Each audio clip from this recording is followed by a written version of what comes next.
आज हम लोग साइंस में पढ़ेंगे एक नया चैप्टर 10।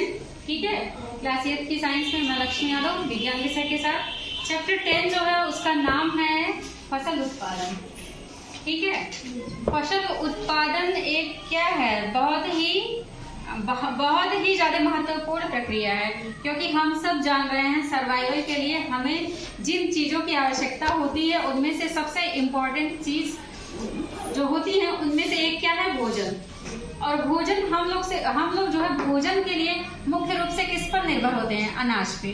और अनाज उत्पन्न कैसे होता है, फसल उत्पादन के द्वारा। ठीक है, भारत की 70% से भी ज्यादा आबादी जो है वो कैसी है, कृषि प्रधान है। कितने परसेंट, 70% से ज्यादा लोग इंडिया में जो हैं वो कृषि उत्पादन पर ही निर्भर हैं। मतलब उनका मुख्य व्यवसाय अगर जानेंगे हम लोग तो वो क्या है, कृषि, एग्रीकल्चर ही है।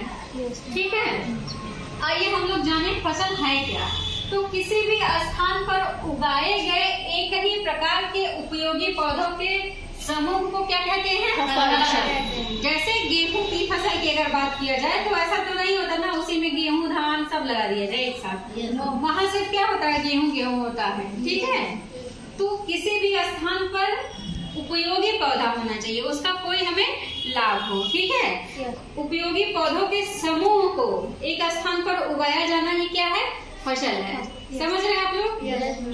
हमारे यहाँ 12 महीने होते हैं और 12 महीनों में ऋतु का परिवर्तन, मौसम का परिवर्तन होता है। तो उसके आधार पर मुख्यतः 3 प्रकार की फसलें होती हैं। कितने प्रकार की, 3 प्रकार की। इसमें से पहली है खरीफ की फसल, दूसरी है रबी की फसल और तीसरी है जायद। ठीक है, खरीफ फसलें ऐसी फसलें हैं जो कब से कब के बीच में होंगी, जून से अक्टूबर के बीच में। ठीक है, यानी कि इनका जो टाइम इंटरवल है ये जून में इनकी बुआई शुरू होगी और अक्टूबर में इनकी कटाई लगभग हो जाएगी। उदाहरण इसके है मक्का, आप समझ रहे हो, धान, मूंगफली, ये सब क्या है, खरीफ की फसलें हैं।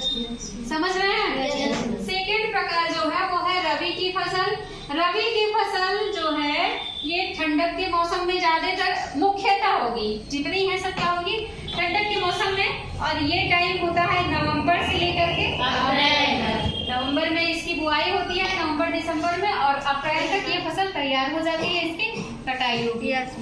इसके एग्जाम्पल्स हैं गेहूं, सरसों, चना, आलू। समझ गए। तीसरा प्रकार जो है वो जायद की फसलें हैं। जायद की फसलों का जो टाइम पीरियड होता है ये मार्च से लेकर के जून तक। मार्च में इसकी प्लांटिंग होगी यानी लगाया जाएगा और जून तक ये तैयार हो जाएगा। इसके एग्जाम्पल हैं मूंग और उड़द। यहाँ तक किसी को कोई समस्या? ये बेटा खरीफ, रबी और जायद की फसलें जो हैं कौन कौन से क्या एग्जाम्पल है और किस महीने में लगाई जाती हैं, ये बहुत इंपॉर्टेंट है। ऑब्जेक्टिव क्वेश्चन इसके जो है इससे रिलेटेड आपके बुक में दिए हैं और आपके और जो एग्जाम है जैसे नेट वगैरह जो होता है उसमें भी इसके क्वेश्चन आएंगे। ठीक है, तो एनी डाउट टू एनीवन? ठीक है, अगले दिन हम लोग मिलेंगे नई टॉपिक के साथ जिसमें हम लोग जानेंगे मिट्टी के प्रकार। जैसे ये फसलें तो हैं, लेकिन एक और चीज इम्पोर्टेंट है कि हर एक मिट्टी में हर एक फसल को लगाया नहीं जा सकता। तो किस मिट्टी में कौन सी फसल का उत्पादन अच्छा होता है और किन क्षेत्रों में कौन सी मिट्टी पाई जाती है, इसके बारे में हम लोग जानेंगे अगले दिन। Thank you.